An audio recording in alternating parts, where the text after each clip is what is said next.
थोड़ी देर में कमान से करेंगे मुलाकात। नए प्रदेश अध्यक्ष के नाम पर चर्चा संभव, मनोनीत होने वाले पार्षदों पर भी चर्चा संभव।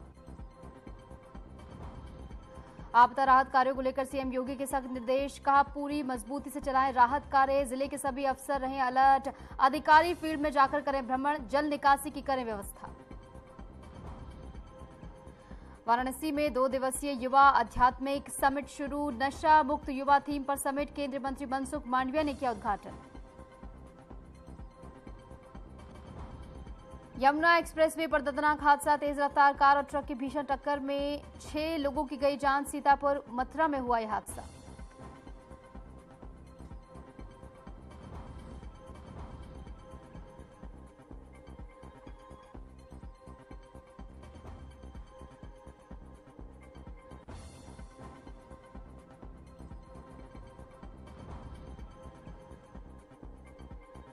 ग्रेटर नोएडा की शारदा यूनिवर्सिटी में बड़ी वारदात, हॉस्टल में बीडीएस की छात्रा ने फांसी लगाकर दी जान। सुसाइड नोट में महेंद्र सर और शार्ग मैम को बताया मौत का जिम्मेदार।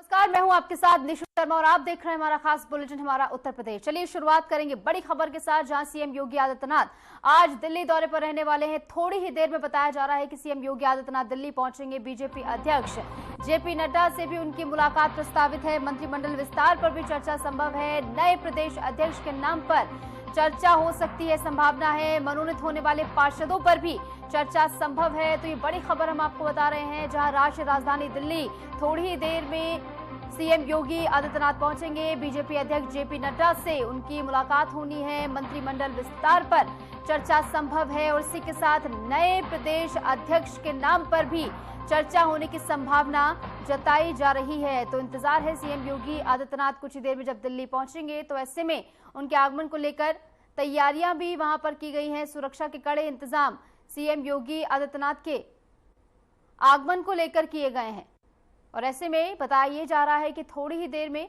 सीएम योगी आदित्यनाथ जो है दिल्ली पहुंचेंगे और मंत्रिमंडल विस्तार पर खासकर चर्चा जो है होने वाली है और उनका दिल्ली दौरा काफी ज्यादा खास है।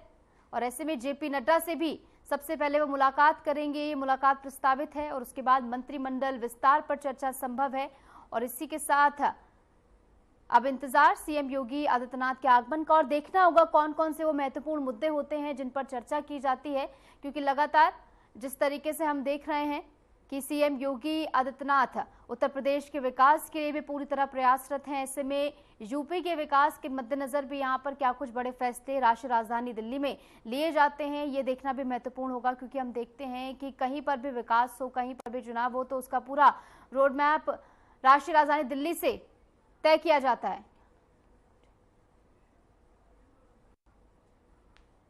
और इस बीच अमन प्रधान हमारे संवाददाता जुड़ गए हमारे साथ जानकारी के साथ। अमन, बताया जा रहा है कुछ ही देर में सीएम योगी आदित्यनाथ पहुंचेंगे, कितनी देर और लगने वाली है, क्या कुछ पूरी जानकारी? हाँ देखिए, निश्चित तौर पर जिस तरीके से बात की जाए, सीएम योगी का काफिला लखनऊ से दिल्ली के लिए रवाना हो गया है। और अगर बात जिस तरीके से की जाए, उत्तर प्रदेश की जो कहीं ना कहीं समीकरण है वो दिल्ली से ही तय की जाती है। जिस तरीके से बात की जाए प्रदेश अध्यक्ष के नाम को लेकर के अगर बात की जाए तो वो भी एक अहम विषय हो सकता है। कहीं ना कहीं संगठन को लेकर के किस तरीके से उत्तर प्रदेश में संगठन को और मजबूती दी जाए, उस पर भी चर्चा हो सकती है।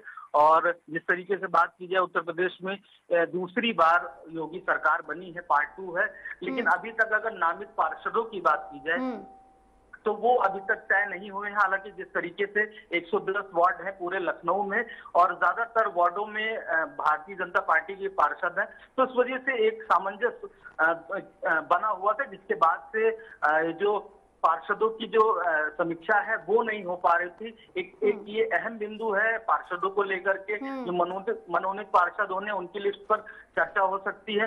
संगठन में किस तरीके से बदलाव किए जाए, क्योंकि प्रदेश अध्यक्ष का चेहरा भी कहीं ना कहीं भूपेंद्र चौधरी के रूप में एक लंबे समय से टिका हुआ है, उस पर भी चर्चाएं हो सकती हैं। संगठन को और किस तरीके से मजबूत किया जाए, बूथ को किस तरीके से मजबूत किया जाए, इन सभी पहलुओं पर चर्चा की जा सकती है। तो निश्चित तौर पर दिल्ली का दौरा सीएम योगी के लिए एक बड़ा दौरा है। कहीं ना कहीं तमाम कयास हैं कि उन कयासों पर जब मुख्यमंत्री वापस आएंगे उत्तर प्रदेश क्या कुछ कहते हैं, फिर उन कयासों पर मुख्य बिंदु लग सकती है। जी अमन, इसी के साथ जैसे कि आप बता रहे हैं कि नए प्रदेश अध्यक्ष को लेकर काफी ज्यादा चर्चाएं इस समय हैं। ऐसे में हमने देखा है भूपेंद्र चौधरी ने कितने अच्छे तरीके से अपना पूरा जो है प्रतिनिधित्व किया है, कितने अच्छे तरीके से कर्तव्य निभाया है। ऐसे में उनकी टक्कर में और कौन कौन से नाम हैं जो फिलहाल चर्चाओं में हैं, जो कि बन सकते हैं नए प्रदेश अध्यक्ष? निश्चित तौर पर जिस तरीके से उत्तर प्रदेश की राजनीति में जातीय समीकरण बहुत बड़ा पहलू देखा जाता है, तो कहीं ना कहीं जब इस बार का जो प्रदेश अध्यक्ष की नियुक्ति की गई थी तो जाट व्यक्ति के रूप में की गई थी, तो कहीं ना कहीं जाटों का जो समूह था वो भारतीय जनता पार्टी से काफी खपा था।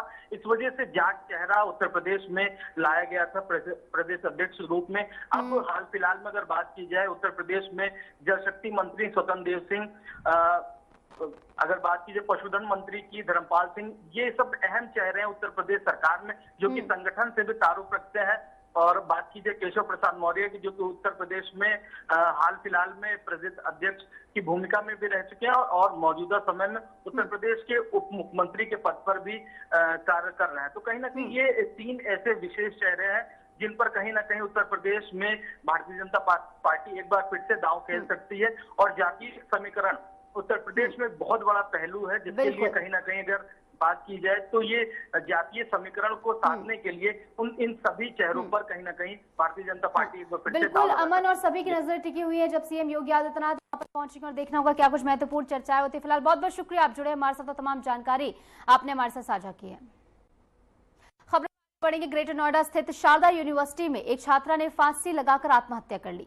छात्रा के कमरे से वारदात के बाद एक सुसाइड नोट भी बरामद हुआ है। उसमें 2 प्रोफेसर पर हरासमेंट का गंभीर आरोप लगाया गया है। घटना की जानकारी मिलते यूनिवर्सिटी में पढ़ने वाले छात्रों में भारी आक्रोश फैल गया है। सैकड़ों की संख्या में जुटे छात्रों ने परिसर में जोरदार प्रदर्शन किया है और दोषियों के खिलाफ कार्रवाई करने की मांग भी की है। हालात बिगड़ते देख पुलिस और प्रशासन की भारी फोर्स मौके पर पहुंची है, जिसके बाद अधिकारियों ने छात्रों को समझा बुझाकर शांत कराया है। मौके पर पहुंचे प्रशासनिक अधिकारियों ने प्रदर्शन कर रहे छात्रों को आश्वस्त किया है कि सुसाइड नोट की जांच कराई जा रही है और उसमें जिन 2 प्रोफेसर का नाम शामिल है, यदि वे दोषी पाए जाते हैं तो उन पर सख्त से सख्त कार्रवाई की जाएगी, ये कहा गया है।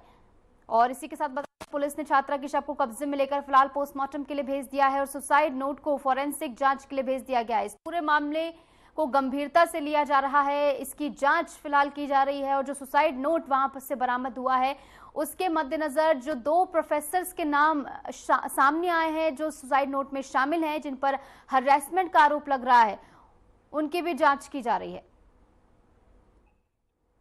मुझे शाम में मालूम चला है, सब बच्चे रो रहे थे तो मैंने उससे पूछा है, तो उसके बाद मुझे पता चला है। और फिर जो भी सीन हुआ है, फिर मैं उसके मम्मी पापा के साथ थी, मैं हॉस्पिटल गई हूँ, मैंने उसकी पूरी बॉडी देखी है कि उसके पास, मैंने उसका पूरा फंदा देखा है कि वो ऐसे डेड बॉडी लेटी हुई थी और उसको मतलब ठंडे उसके पैर थे और नाखून पूरा नीला पड़ा हुआ था। मैंने खुद देखा है, उसकी मम्मी को मैं ही संभाल रही थी हर समय, लेकिन वार्डन का कोई रिस्पॉन्स नहीं था। कुछ सिक्योरिटी नहीं अच्छा है, ना खाना अच्छा है, ना कुछ अच्छा है। बॉडी भी उसकी ऐसे लपेट पे ले गई है। यूनिवर्सिटी के लोग, शासन है, वो आप लोगों को संपर्क किया, वो लोग आए? नहीं जी, नहीं आए सर। हम खाना खा रहे थे तो फिर हमें पता चला कि ज्योति हमारी बैचमेट है, उसका डेथ हो गया और फिर सुसाइड नोट जो मिला था वार्डन ने छुपा दिया था। बोलो यार, छुपाया वार्डन कहाँ था उसमें? वार्डन में शिवानी देखा फोन में दिखा सर, फोन देखो, ऑन करो ना फोन को। मेरा फोन डेड है। तो छात्रा वहां पर डरे हुए हैं। इस बीच हमारे साथ प्रवीण, हमारे संवाददाता जुड़ गए हैं ज्यादा जानकारी के साथ। प्रवीण, इस घटना के बाद लगातार सवाल उठ रहे हैं हॉस्टल के प्रशासन पर और उसी के साथ प्रशासनिक जो कार्रवाई हुई है उस पर भी कई तरीके के सवाल छात्रा उठाते हुए यहाँ पर नजर आ रहे हैं। फिलहाल जानना चाहेंगे शुरुआती जांच में क्या कुछ सामने आया, 2 प्रोफेसर के नाम जो इसमें शामिल है, क्या उनको हिरासत में लिया गया है? जी, आपको बता दें कि आज जो है ग्रेटर नोएडा की शारदा यूनिवर्सिटी की जो BDS सेकंड ईयर की छात्रा है उसने आत्महत्या कर ली। आत्महत्या करने से पहले उसने एक सुसाइड नोट लिखा था। उस सुसाइड नोट के अंदर 2 प्रोफेसरों का नाम दिया गया था। उसके बाद जांच के बाद जब जब सुसाइड नोट पाया गया तो जब पुलिस के पास सुसाइड नोट आया तो उसके बाद उन्होंने जो दो जिनका नाम लिया गया है सुसाइड नोट में, उन दोनों को गिरफ्तार कर लिया है, जो उनसे पूछताछ जारी है जी। और प्रवीण, इसी के साथ छात्रों की ओर से बात ये कही जा रही है कि वार्डन की ओर से लेटर जा गया है, तो क्या वार्डन को इस पूरे प्रकरण के बारे में जानकारी हो सकती है कि पहले से हरासमेंट चल रहा था लेकिन कोई एक्शन नहीं लिया गया? जी आपको बता दूं मैं कि इस मामले को लेकर जो छात्रा कह रही है कि वार्डन जो है पत्र छुपाया गया था, उससे भी पुलिस जो है पूछताछ कर रही है, और जो है छात्रा के जो मोबाइल में जो है वो पाया गया था, उसके बाद उसके आधार पर जांच चल रही है। लेकिन जो वार्डन का नाम लिया जा रहा है वो वार्डन से भी पूछताछ की है, तो उसने यही कहा कि मेरे पास कोई ऐसा आत्महत्या सुसाइड नोट नहीं था जो मैंने छुपाया है, लेकिन उस पर भी जांच चल रही है अभी। और पुलिस की ओर से क्या आश्वासन आ रहा है पीड़िता के माता पिता को? पुलिस की ओर से जो परिजन है वो जब वहां पहुंच चुके हैं, और जो दोनों सुसाइड नोट पे जो नाम है उनके खिलाफ जो है वो रिपोर्ट कर रहे हैं, और पुलिस में जांच कर रही है, उन दोनों को अरेस्ट कर लिया है। जो भी जिसके भी नाम इसमें आएंगे उनके खिलाफ जो है कड़ी से कड़ी कार्रवाई की जाएगी। ठीक है प्रवीण, तो देखना होगा इस पूरे मामले में क्या कुछ खुलासे आगे होते हैं। बहुत बहुत शुक्रिया, आप जुड़े हमारे साथ और तमाम जानकारी आपने हमारे साथ साझा की है। और इस बीच एक और खबर आपको बता दें अलीगढ़ से, जहां एएमयू के मेडिकल विभाग के कर्मचारी ने अपने जातिगत भेदभाव और उत्पीड़न का गंभीर आरोप लगाया है। कर्मचारी आशीष शर्मा का कहना है कि वह तिलक लगाकर ड्यूटी पर आते हैं और तब तक यूनिवर्सिटी के किसी भी अधिकारी को इस पर आपत्ति नहीं थी, लेकिन अब एक नजदीकी विभाग का अधिकारी तिलक लगाने को लेकर उनका उत्पीड़न कर रहा है। इस मामले में उन्होंने वाइस चांसलर समेत अन्य अधिकारियों से शिकायत की, मगर अब तक कोई कार्रवाई नहीं की गई है। कर्मचारी का यह भी कहना है कि जब सांसद सतीश गौतम ने एएमयू पर विवादास्पद टिप्पणी की थी तब उन्होंने यूनिवर्सिटी का समर्थन किया था, लेकिन अब उन्हें वह बयान सही लगने लगे हैं। उन्होंने चेतावनी दी है कि यदि जल्द उत्पीड़न नहीं रुका तो वह उच्च स्तर पर जाकर पूरे मामले की शिकायत करेंगे और ऐसे अधिकारियों के निलंबन की मांग भी वो करेंगे जो जात पात के नाम पर मतभेद फैला रहे हैं।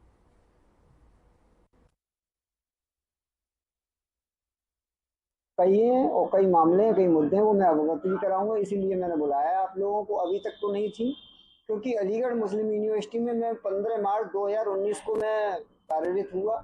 जिस टाइम पे प्रिंसिपल डीन सीएमएस मेरे फूफा जी जो principal professor SC Sharma ji तैनात थे उस टाइम, और वाइस चांसलर महोदय तारिक मंसूर साहब थे, तो उन दोनों के ही आशीर्वाद से मैं एएमयू के अंदर आज कार्यरत हूँ। और अभी तक तो कोई समस्या मुझे यूनिवर्सिटी के अंदर आई नहीं, लेकिन अभी एक हमारे पूरी यूनिवर्सिटी के अंदर कहीं जाके पूछ लीजिए, बहुत अच्छे लोग हैं और पूरी यूनिवर्सिटी वाले जितने भी लोग हैं बहुत जितना सम्मान मेरा करते हैं, शायद ही मुझे लगता है किसी को इतना आत्मसम्मान मिलता होगा। संवाददाता जुड़ गए हैं ज्यादा जानकारी के साथ। शशि, फिलहाल ये पूरा मामला जो है चौंकाने वाला है, क्योंकि तिलक लगाना किस तरीके से इस प्रोफेसर को भारी पड़ सकता है, उसका उत्पीड़न किया जा रहा है। इससे भी प्रशासन की ओर से इस पूरे मामले में क्या कुछ आश्वासन दिया गया, कार्रवाई की गई है? जी देखिए, मैं आपको बताना चाहूंगी ये पूरा मामला दरअसल अलीगढ़ के मुस्लिम यूनिवर्सिटी का है। यहाँ पे जो 25 विभाग में कार्य करने वाले एक कर्मचारी के साथ एक तिलक को लेके जो मामला सामने आ रहा है, ये मामला पहले से भी ये मुस्लिम यूनिवर्सिटी सुर्खियों में रहा है कि जातिवाद को लेकर उसको देखते हुए बीच में जो सांसद सतीश गौतम के द्वारा भी कई बार इस तरह के मुद्दे उठाए गए थे, उनको भी बढ़ावा दिया गया था कई बार।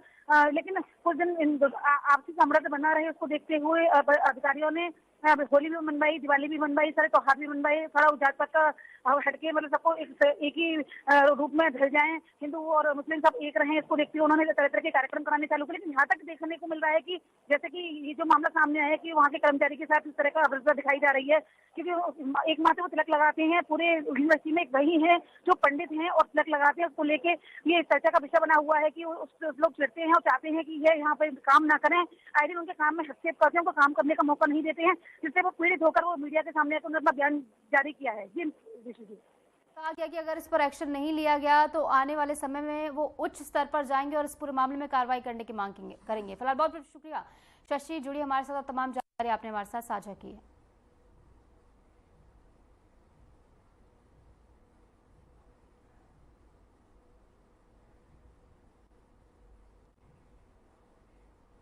और इस बीच रुक रहे छोटे से ब्रेक के लिए, ब्रेक के बाद फौरन हाजिर होते हैं।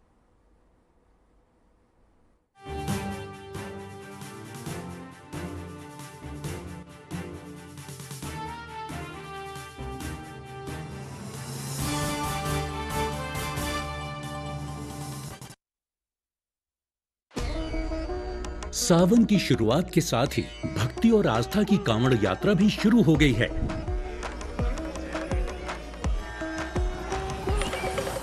इस शुभ अवसर पर उत्तराखंड सरकार सभी श्रद्धालुओं का हार्दिक स्वागत करती है।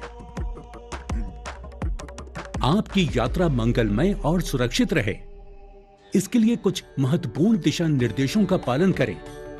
पैदल कांवड़ यात्री केवल निर्धारित कांवड़ पटरी का ही प्रयोग करें। अपना पहचान पत्र हमेशा अपने पास रखें। वाहनों में बैठे कांवड़ यात्रियों की सूची और यात्रा विवरण स्पष्ट रूप से चिपकाएं। अपने वाहन केवल निर्धारित पार्किंग स्थलों पर ही खड़ा करें। वाहन चालक कृपया यात्रा के दौरान ट्रैफिक डायवर्जन के मार्गों की जानकारी अवश्य लें और केवल निर्धारित रूट का ही पालन करें। पैदल कांवड़ की ऊंचाई 7 फीट और झांकी की ऊंचाई 12 फीट से अधिक ना हो। स्नान केवल निर्धारित घाटों पर ही करें और विश्राम केवल शिविरों या रैन बसेरों में ही करें, सड़कों पर नहीं। यात्रा के दौरान लाठी, डंडे, तलवार, भाले या किसी भी नुकीले हथियार को अपने साथ लेकर न आए और नशीले पदार्थों का सेवन न करें। प्लास्टिक के प्रयोग से बचें और धार्मिक स्थलों की मर्यादा बनाए रखें। अजनबियों से कोई भी खाद्य सामग्री न लें। जेब कतरों से सावधान रहें। संदिग्ध वस्तुओं को न छुएं और तुरंत पुलिस को सूचना दें। यात्रियों की सुविधा के लिए हेल्पलाइन 9520625934 उपलब्ध है। पुलिस एवं प्रशासन के दिशा निर्देशों का पालन करें। आपका सहयोग ही आपकी सुरक्षा है। उत्तराखंड सरकार की ओर से आप सभी श्रद्धालुओं को कांवड़ मेला 2025 की हार्दिक शुभकामनाएं।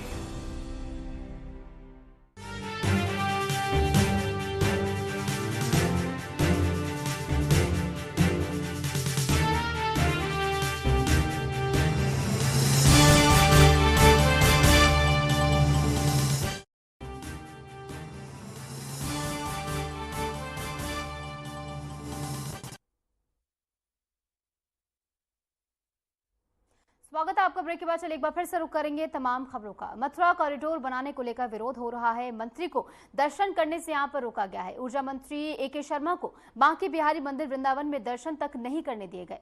मथुरा में बांके बिहारी के दर्शन करने पहुंचे यूपी के ऊर्जा मंत्री एके शर्मा को सेवायतों ने रोक दिया। जैसे ही मंत्री जी गर्भगृह के सामने पहुंचे, सेवायतों ने पर्दा डाल दिया और ना प्रसाद दिया गया और ना ही पटका पहनाया गया। मंदिर के गोस्वामी ने भी उनका विरोध किया है। बांके बिहारी कॉरिडोर के विरोध में जुटी महिलाओं ने जमकर नारेबाजी इस दौरान की। हालात बिगड़ते देख प्रशासन ने मंत्री को दूसरे गेट से बाहर निकाला।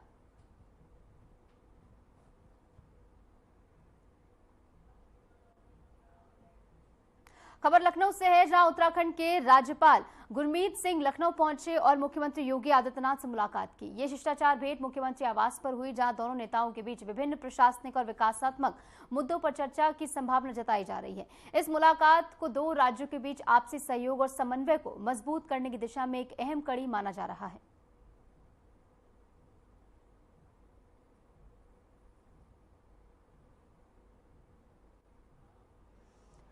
लोनी से बीजेपी विधायक नंद किशोर गुर्जर ने बागपत में कांवड़ शिविर का उद्घाटन करने के बाद मुस्लिम धर्मगुरु मौलाना महमूद मदनी, राकेश टिकैत और अन्य मौलानाओं पर तीखे शब्दों में हमला बोला।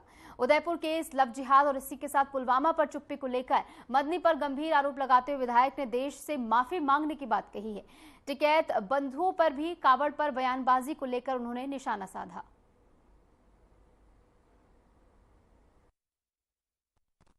जैसे हमारे यहाँ गुर्जर समाज में काफ़ी गांव वापसी हुए हैं, जाट समाज में भी हुए हैं, इसी तरह से ये वापसी करेंगे और भारत जो इस सनातन का देश होगा। यहाँ सब लोग मेरी बात को मान भी रहे हैं और कर भी रहे हैं। जिस तरह लौनी में बकरी ईद पे केक काट करके, बकरे का केक बना के काट करके मुसलमानों ने जो इको फ्रेंडली ईद मनाई है, उसी तरह से देश के अंदर एक बड़ा बदलाव होने जा रहा है।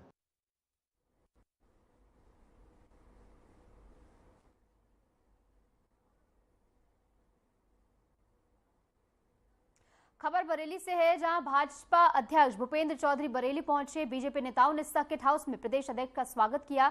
अमित शाह को रिसीव करने के लिए एयरपोर्ट पहुंचेंगे भूपेंद्र चौधरी। बताया जा रहा है त्रिशूल एयरबेस पर गृह मंत्री चेंज ओवर करेंगे। इसके बाद भूपेंद्र चौधरी रुद्रपुर के लिए प्रस्थान करेंगे। बीजेपी अध्यक्ष ने सपा पर निशाना साधते हुए कहा कि सपा कांवड़ यात्रा पर प्रतिबंध लगाती थी। पार्टी का एक चरित्र है कि हमेशा हिंदू समाज से जुड़ी विषयों पर इस प्रकार की वो टिप्पणी करते हैं, चाहे हमारे धर्मगुरुओं के बारे में हो, चाहे हमारी परंपरा आस्था के बारे में हो। सरकार, उनकी सरकारों के समय किस प्रकार से कांवड़ यात्रा को लेकर प्रतिबंध लगाए जाते थे, कांवड़ यात्रा को बाधित करने का प्रयास होता था। लेकिन आज की सरकार में माननीय मुख्यमंत्री जी के नेतृत्व में सभी को अपनी धार्मिक आस्था के आधार पर सभी तीज त्योहार मनाने की पूरी छूट है। सरकार ने सभी त्योहारों को, चाहे किसी भी समुदाय संप्रदाय के हों, सब लोग शांतिपूर्वक अपनी आस्था के अनुसार तीज त्योहारों को मनाए, इसके लिए सरकार ने सारी व्यवस्थाएं की। जहाँ तक कांवड़ यात्रा का विषय है, कांवड़ यात्रा करोड़ों लोगों की आस्था से जुड़ा विषय है और हमारी सरकार ने उस भावनाओं को, आस्थाओं को ध्यान में रखते हुए देश की अग्रणी पावर सॉल्यूशन कंपनी माइक्रोटेक ने अलीगढ़ में अपने लेटेस्ट इन्वर्टर, लिथियम बैटरी और सोलर सिस्टम के नए रेंज का भव्य शुभारंभ किया। जीटी रोड स्थित फॉर्चून होटल में आयोजित इस विशेष कार्यक्रम में कंपनी के शीर्ष पदाधिकारियों ने अलीगढ़ मंडल में प्रमुख व्यापारियों को सम्मानित किया, जिन्होंने वर्षों से कंपनी के साथ व्यापारिक रिश्तों को मजबूत बनाए रखा है। कार्यक्रम की शुरुआत दीप प्रज्वलन करके हुई है, जिसके बाद माइक्रोटेक कंपनी के मैनेजर ने प्रेस वार्ता के दौरान विस्तार से जानकारी दी है। उन्होंने बताया कि माइक्रोटेक आज भारत की सबसे तेजी से बढ़ने वाली पावर सोल्यूशन कंपनी है। हम ग्राहकों को 360 डिग्री पावर सोल्यूशन मुहैया कराते हैं, जिसमें inverter, battery, solar panel, stabilizer से लेकर लिथियम टेक्नोलॉजी तक शामिल है। उन्होंने बताया कि कंपनी का वर्तमान टर्नओवर 3000 करोड़ रुपए से अधिक है। इसको अगले वर्ष 4000 करोड़ पर ले जाने का लक्ष्य रखा गया। आने वाले वर्षों में संख्या और तेजी से बढ़ने की संभावना है और इस आयोजन में अलीगढ़ मंडल में पहली बार माइक्रोटेक की लेटेस्ट लिथियम बैटरी और उन्नत सोलर सिस्टम लॉन्च किए गए। ये उत्पाद न सिर्फ तकनीकी रूप से उन्नत है, बल्कि आम उपभोक्ता के लिए लंबे समय तक चलने वाले ऊर्जा कुशल और पर्यावरण के अनुकूल समाधान भी प्रदान करते हैं।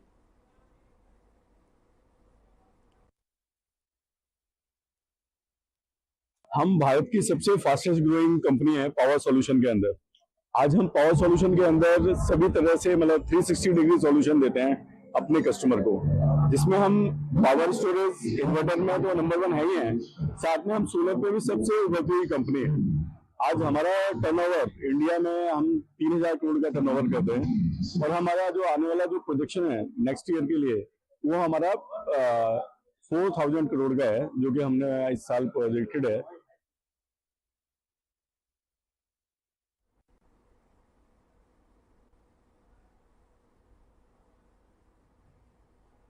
खबर रामनगरी अयोध्या से है, जहां राम मंदिर परिसर के विस्तार को लेकर भवन निर्माण समिति की बैठक का आज दूसरा दिन है। ये महत्वपूर्ण बैठक राम कथा संग्रहालय में होगी, जिसकी अध्यक्षता समिति के चेयरमैन नृपेंद्र मिश्रा कर रहे हैं। नृपेंद्र मिश्रा ने मीडिया से बातचीत में बताया कि मंदिर परिसर की सुरक्षा और सौंदर्यीकरण को ध्यान में रखते हुए 4 किलोमीटर लंबी बाउंड्री वॉल बनाए जाने पर चर्चा होगी, जिसकी अनुमानित लागत लगभग 45 करोड़ रुपए है। संग्रहालय बैठक करेंगे, जिले के भी अधिकारी रहेंगे। मुख्य एजेंडा का विषय है जो बाउंड्री वॉल लगभग 4 किलोमीटर की बनाई जानी है। अनुमानित व्यय लगभग 45 करोड़ रुपए है। उसमें किस प्रकार के सुरक्षा के उपकरण स्थापित किए जाएं, कितनी संख्या में वॉच टावर लगाई जाए, किस प्रभाव के सेंसर्स लगाए जाएं, जिससे यदि कोई व्यक्ति बाउंड्री वॉल से एक नियंत्रित सीमा के अंदर आए, उसके पास पहुंचे, तो उसकी भी सूचना वॉच टावर पर मिल जाए। तो इन सभी चीज़ों को आज हम लोग अंतिम स्वरूप देंगे।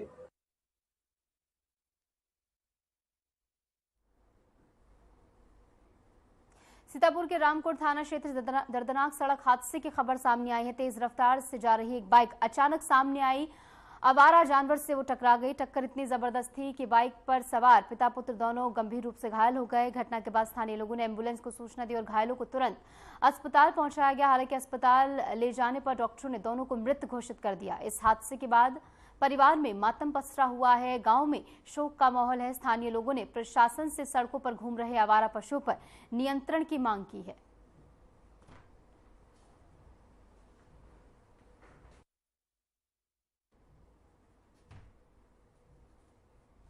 और फिलहाल के लिए हमारे इस खास बुलेटिन में इतना ही। नमस्कार।